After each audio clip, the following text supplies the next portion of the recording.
and welcome to the Poise Geeks Power Pause, where I teach you how to do everyday things with better posture.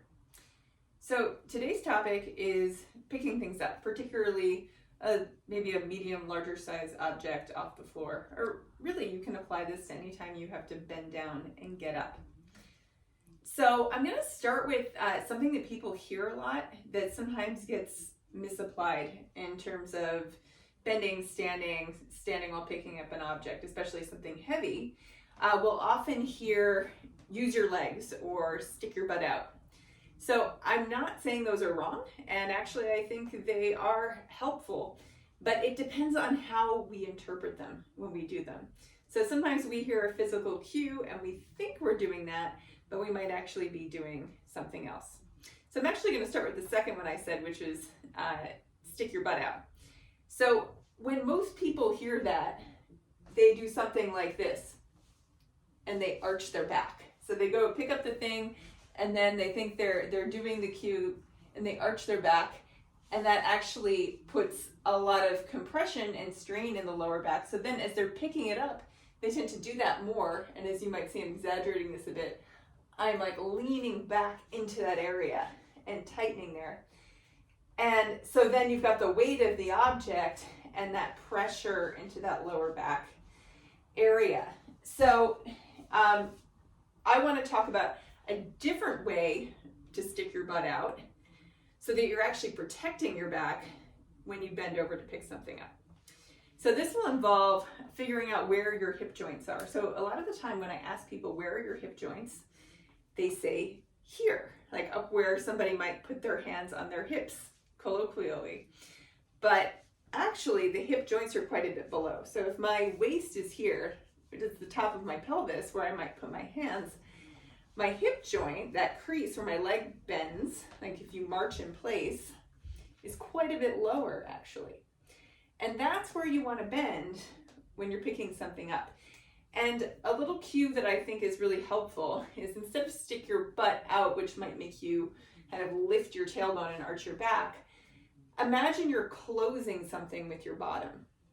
So for example, like if you were carrying something and you're trying to close a door or the fridge, what that usually cues most people to do, you can see if this works for you, is they do something like that.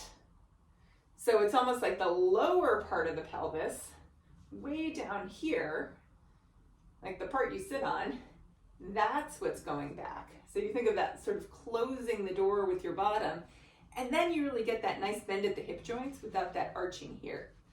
So you might want to do that first. You could even kind of push your hip joints and then close that door with your butt. And after you got that, start bending your knees. You can do both at once, but sometimes it's helpful to do that first. Make sure you got it. And then you get down to your object and stand up. So I'm going to elaborate a little bit more about how I came back up with the object. And so another tip sometimes people will get for lifting things is to use your legs. And sometimes it gets a bit overdone. So they pick up the object, and then they sort of like really muscle it with the legs, which could also leave you ending up sort of up here with a tight or compressed lower back.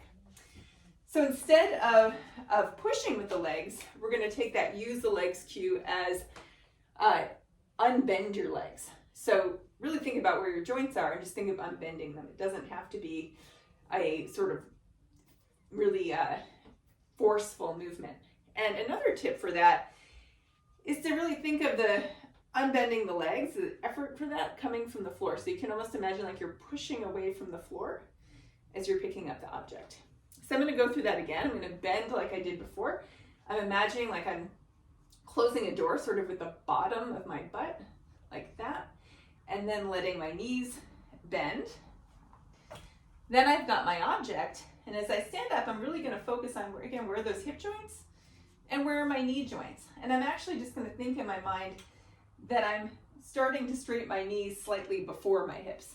That sometimes helps us stand up with less tension.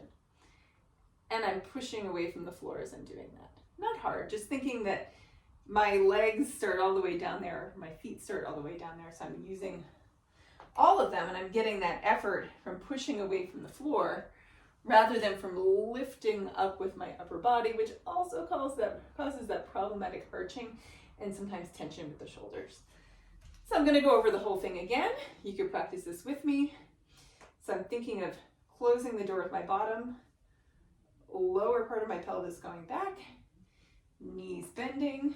I've got the object, and then I'm just gently pushing away from the floor. Thinking of my knees unbending and my hips. I'm really thinking about where those joints are. And then I haven't kind of wrenched my upper body back, I haven't arched my lower back, I haven't tightened my shoulders either. So if that idea of where your joints are, if you're finding it a little bit confusing, it might be because in your mind, your idea, your sort of mapping of where your joints are is not quite right.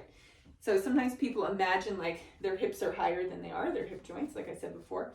Sometimes people visualize their knees being higher than where they are. So you can actually touch there, touch your hips, even touch your knees, like, that's where the joints are. And see if you can really focus on those points. So you're unfolding at the joints, connecting to the floor, not stiffening the legs, not lifting the upper body as you come up. So that's a way to take those cues you probably heard a lot and make sure that you're interpreting properly so that you maintain good posture as you pick something up, or even just as you stand up from the ground and you protect your back. All right, well, let me know if you have any questions, comments below. And if you want to get in touch, please check out my website, again, in the comments below, and feel free to drop me a line. All right, thanks. Bye.